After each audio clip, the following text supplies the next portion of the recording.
Bienvenidos al programa Haciendo Familia, queridos amigos. Bueno, hace poco recibimos en Latinoamérica la visita del Papa argentino. Un Papa que a muchos desubica, descoloca y hasta podríamos decir molesta. Para hablar de todo esto hemos invitado al doctor Gabriel Masinghi, abogado, especialista en familia, docente universitario. Bienvenido, Gabriel, al programa. ¿Qué tal? ¿Cómo estás, Olga? Muy bien. ¿Por qué te parece que este Papa nos molesta un poco? Mira, el título puede parecer sacado de contexto, un tanto insolente para con la figura del Santo Padre. No es la idea para nada. Yo creo que los cristianos tendríamos que, y los católicos en particular, tendríamos que agradecerle al Papa Francisco que sea un Papa molesto, entre comillas, sí. Por el grado de exigencia, me parece, que él pone en todo lo que dice, en todo lo que presenta y en todo lo que reclama, que no lo reclama desde su lugar personal, sino en nombre de la Iglesia y de Cristo. Creo que Cristo mismo es un personaje molesto para los católicos cuando se deciden a tomarse en serio con todas sus exigencias el Evangelio. Y me parece que el Papa Francisco, en este sentido, es un hombre con una formidable capacidad de comunicación. Cuando digo comunicación, no digo comunicación a las masas, sino a cada uno de los integrantes de las masas que somos cada uno de nosotros, de manera que uno tiene muchas veces cuando lee sus documentos, cuando escucha sus discursos en sus viajes y demás, tiene hasta una cierta sensación de que el Papa se está metiendo demasiado con uno, digamos, ¿no? Y en ese sentido creo que hay que agradecerle a su figura y a su estilo tan personal que nos mueva un poquito del lugar en el cual estamos muchas veces aburguesadamente instalados, digamos. Sí. Es decir, el cristianismo para muchos de nosotros es una religión, es un conjunto de ideas en las cuales creemos y a las cuales tratamos de ajustar nuestras vidas, pero sin ese grado de exigencia que me parece que el Evangelio en sí mismo tiene, que el mensaje de Cristo tiene y que la palabra de Francisco nos recuerda. Entonces, es un Papa molesto al que hay que agradecerle que lo sea, digamos. Sí. Vos sabés que recién cuando explicabas me venía a la mente la figura de cuando él habla en Paraguay, ¿no? Que hubo una reunión con asociaciones civiles y la gente del gobierno no estaba invitada. Y aparecieron y se pusieron en primera fila. Y entonces el Papa dijo unas cosas fuertes, ¿no? Contra la corrupción y bueno, no sé, también por un preso que está injustamente preso, algo así. La cara de los que estaban adelante era impresionante, ¿no? Como, claro, quizás como era el Papa pensarían, esto no lo va a decir, no sé. Pero él, si algo ve que le llama la atención o que puede colaborar, es tan cercano a la gente que lo dice. Eso es lo que descoloca a veces un poco. A mí me llama la atención el grado de libertad con el cual se mueve, ¿no? Es decir, da la impresión, esto lo dice él de sí mismo, además yo he leído algún reportaje en donde él se dice a sí mismo que es un hombre bastante audaz y bastante imprudente, siendo que la prudencia es una virtud. Pero bueno, él no la ejerce tanto ni con tanto cálculo, sino que es como que va al encuentro de los problemas y de las personas y de un modo muy directo y muy despojado de ideologías. Nosotros formamos parte de una generación, yo por lo menos, con una carga ideológica importante. Entonces todo lo vemos y lo analizamos con un preconcepto ideológico que te lleva a ver las cosas y a ponerlas encasilladamente. Bueno, él me parece que no hace eso, por más que es un hombre mayor que yo, bastante mayor que yo, sino que me parece que aborda la realidad desde una especie de salto antiideológico. Entonces puede hablar de la pobreza, y ahora en Bolivia tuvo un discurso muy fuerte, pero fuerte en el buen sentido de la palabra. Y entonces le preguntaron si el discurso era de izquierda, de derecha. El discurso es el evangelio, dijo él, el discurso es la doctrina social de la Iglesia, sin anestesia y sin pasarlo por el tamiz ideológico. Me hizo gracia porque, a propósito de esto, en la conferencia que dio en el avión, a pesar de lo cansado que debe volver, que tiene que volver de estos viajes que son maratónicos, se hace un espacio para hablar con los periodistas a bordo del avión. Y un periodista, no sé de qué nacionalidad, le preguntó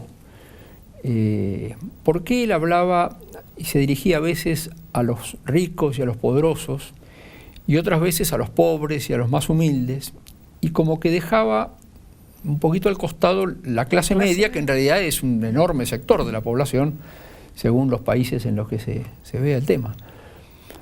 Y él dijo, la verdad que está muy buena la pregunta, yo le agradezco mucho, le dijo al periodista, me imagino el ego del periodismo habrá subido, tiene razón lo que usted me dice, lo voy a tener en cuenta. Yo a veces le hablo a los ricos de los pobres y a los pobres de los ricos, invito muy directamente a los pobres a luchar por salir de ese estado, organizarse, en una cosa que no tiene nada que ver con lo ideológico, no es Marx y Engels que invitan en el manifiesto comunista a los proletarios del mundo, nada que ver, es otro el plano del problema, ¿no? Pero invito a la gente a recuperar su dignidad y a recuperar el sentido de la fuerza que tienen para organizarse, para luchar, como dijo en Bolivia, por las 3 letras T, que eran el trabajo, el techo y la tierra.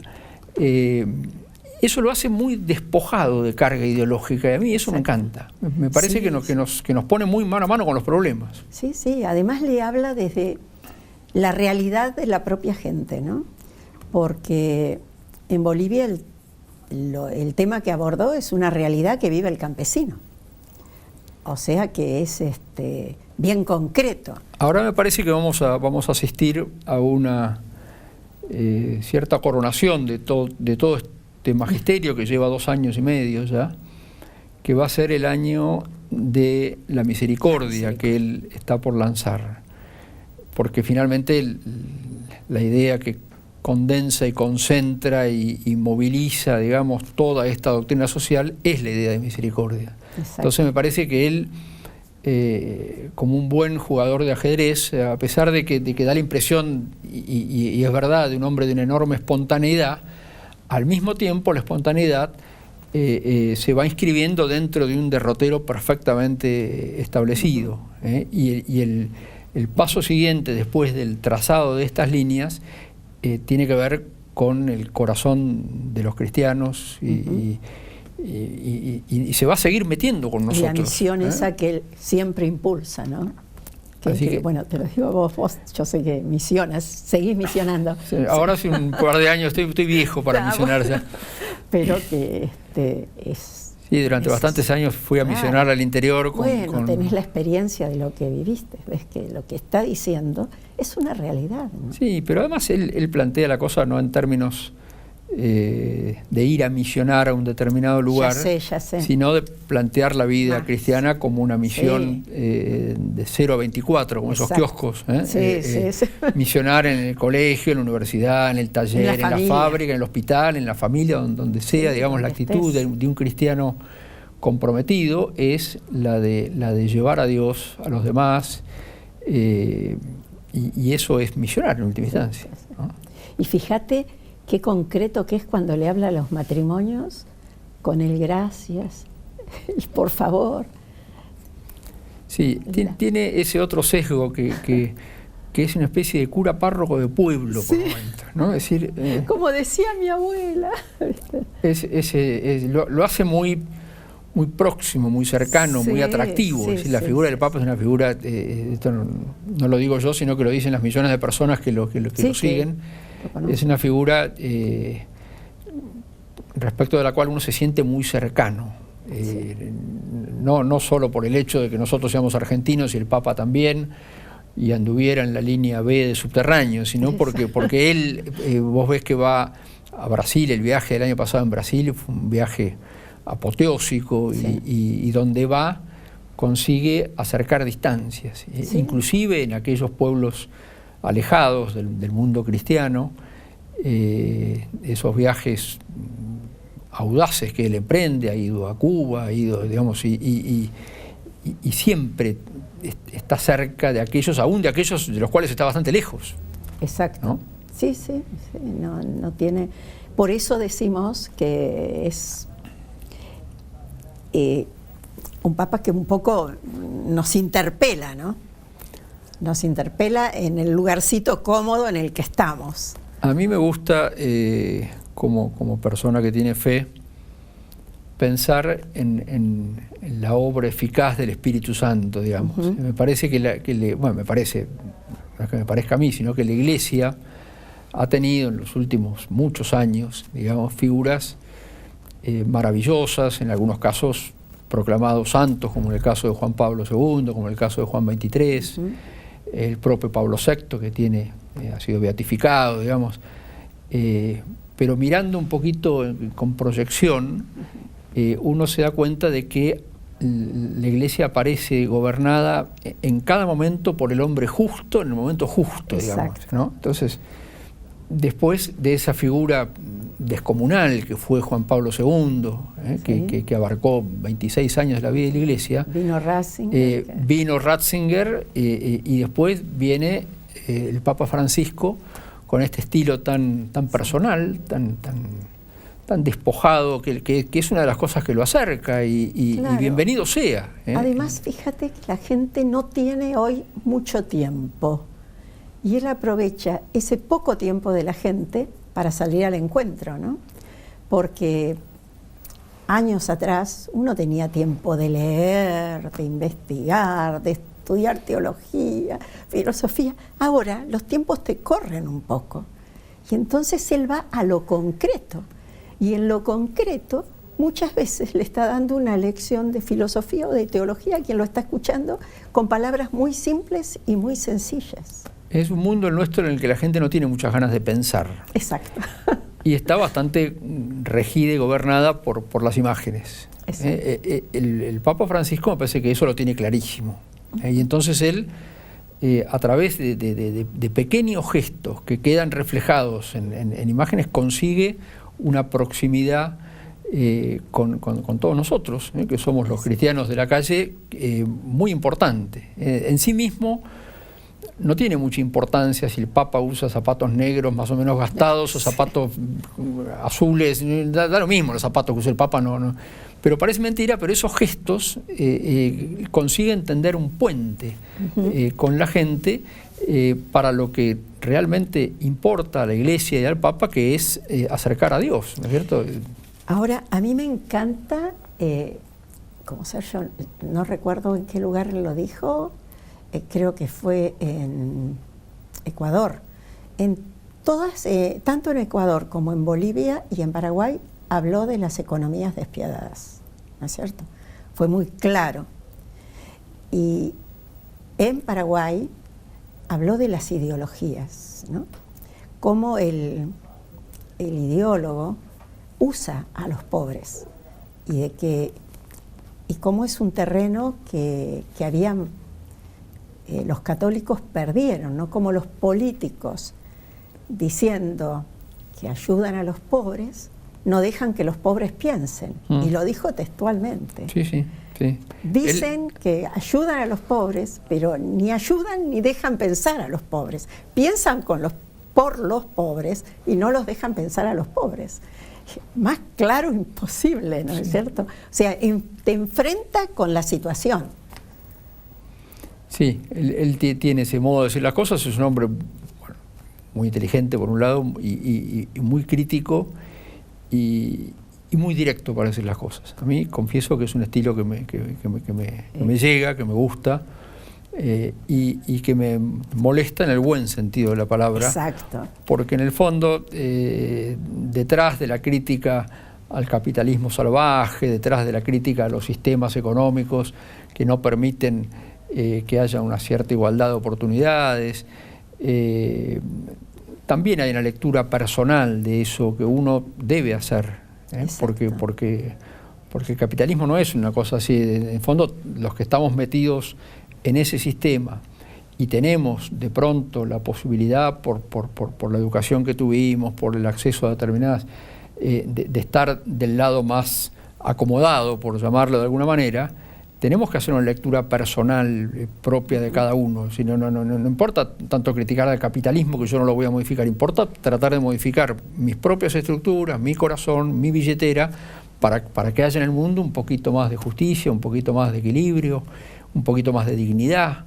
En la Argentina, lamentablemente, lo vemos esto y lo sufrimos, y vemos también una tendencia muchas veces aunque parezca un juego de palabras, a no querer ver. Exacto. Si lo que ha pasado últimamente con este episodio de la pobreza, que el gobierno se empeña en decir que es menor a la de Alemania y que estamos en un 5%, mientras la Universidad Católica habla de un 28% de gente que está debajo, digamos, de una situación de pobreza, parece un país de ciencia ficción.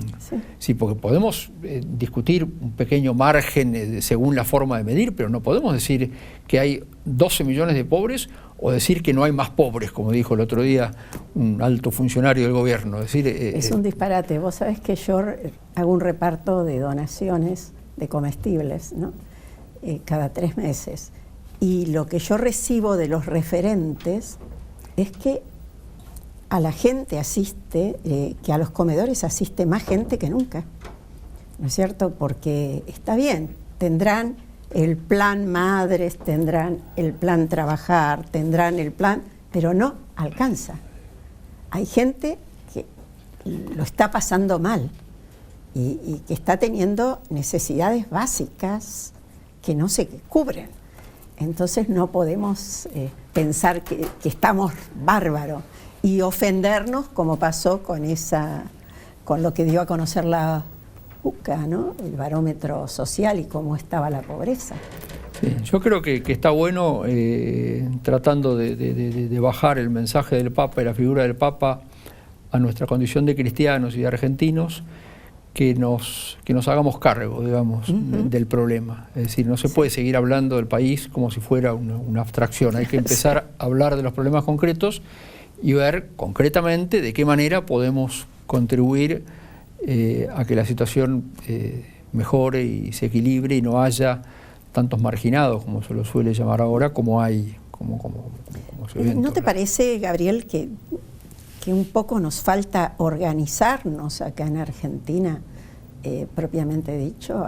Porque hay mucha gente trabajando en cosas buenísimas, pero como que están... Bueno, con un resultado bastante bueno también. ¿Sí? Yo creo que no hay que ser poco entusiasta del resultado que tienen esos esfuerzos individuales o colectivos, sí, de pequeños grupos que trabajan con gente de la calle, o que trabajan con enfermos, o que trabajan con ancianos. Cada uno suma. Hace lo suyo, sí. Es verdad que faltaría una... Pero eso en realidad lo tiene que hacer más el Estado, digamos, que las personas individuales. Pero uno no tiene una visión de conjunto demasiado nítida de esto, pero me parece que mientras el trabajo de la gente en hospitales, en la calle, en guarderías, en comedores escolares, en misiones, en la iglesia, en Cáritas, mientras eso sume, está bueno, y creo que los argentinos en ese sentido damos bastante de nuestro tiempo y de nuestro esfuerzo para... Por supuesto que al Estado le cabe un rol importantísimo, creo que no lo ha estado cumpliendo demasiado bien últimamente, pero bueno, en todo caso lo que hay que hacer es, en vez de negar el problema o de ocultarlo, sí, hay que asumirlo como propio y cada uno desde su pequeño lugar hacer aportes para que las cosas vayan en el sentido de irse forjando una sociedad más equitativa, más solidaria, más fraterna. Ya lo creo. Volviendo al Papa Francisco, ¿qué frase o qué momento has sentido más cercano de todo lo que estuvo diciendo en su gira o de lo que has leído? Muchas frases. Me cuesta elegir algunas. Me hizo gracia el otro día porque él había dicho en Brasil, con algún énfasis, hagan lío, ¿te acordás? Dirigido a los jóvenes. Sí. Y el otro día se ve que rebobinó la idea y dijo, hagan lío organizadamente, como diciendo, no cualquier lío de cualquier manera, sino un lío prolijo, digamos, un lío eficaz sobre todo. Es decir, el lío en el buen sentido de la palabra, que es sacudir un poco el árbol de nuestro apoltronamiento. Háganlo organizadamente, sostenidamente. Y eso está bueno a los jóvenes, porque los jóvenes que son por naturaleza generosos, son también por naturaleza a veces un poco inconstantes. Entonces la organización te permite sostener el esfuerzo dentro de una organización, no es un arrebato, un impulso de generosidad, sino un trabajo sostenido y eficaz, y a eso me parece que invita a los jóvenes de espíritu, entre los cuales me cuento, trato de contarme, aunque tenga más de 60 años. Eso me gusta mucho, y me gusta mucho su espiritualidad, y me gusta mucho su amor a la Virgen, y me gusta mucho su cordialidad y su sonrisa y su afabilidad. Hace tiempo hablaba con un sacerdote que había sido llevado a pasear en el papamóvil, que es el padre Fabián Báez. Sí, el de Loreto, ¿no? Y contaba los cuentos con mucha gracia y una especie de espontaneidad que lo vio entre la gente de la plaza y va, subí, no sé qué. Una cosa así un poco criolla, pero eso a mí eso es lo que llega a la gente. Bueno, se ve que formo parte de la gente porque a mí personalmente me gusta eso. Claro, es lo que... Y me gusta que a la gente le guste. Claro, que seas individualizado, vos como persona, ubicado como persona y no el montón, ¿no es cierto? Y en las cosas que dice también, lo que le decía a los jóvenes, cómo los alentó antes de irse de Paraguay, o lo que le dijo a las asociaciones cuando les habló con claridad de no dejarse manejar, de unirse, de seguir en la lucha, cosas diarias que la gente los vive, o sin ir lejos lo que dice en la encíclica. Te aclaro que es para leerla y leerla. Sí. Esta encíclica, y está diciendo realidades. Mira, hoy antes de salir para acá para grabar el programa, escuchaba que no sé en qué lugar, porque no presté mucha atención, pero era uno de los países de Europa, ¿no? Que la gente estaba durmiendo mucho, y era porque había una mina abierta que habían abandonado que despedía mercurio. Y la gente dormía y dormía. Lo ha estado denunciando el Papa, que hay que cuidar la tierra, hay que cuidar y controlar más cómo se trabaja en las minas, tanto para la seguridad de los mineros. Esa es una realidad de Bolivia, que él la tocó en Bolivia, ¿no es cierto?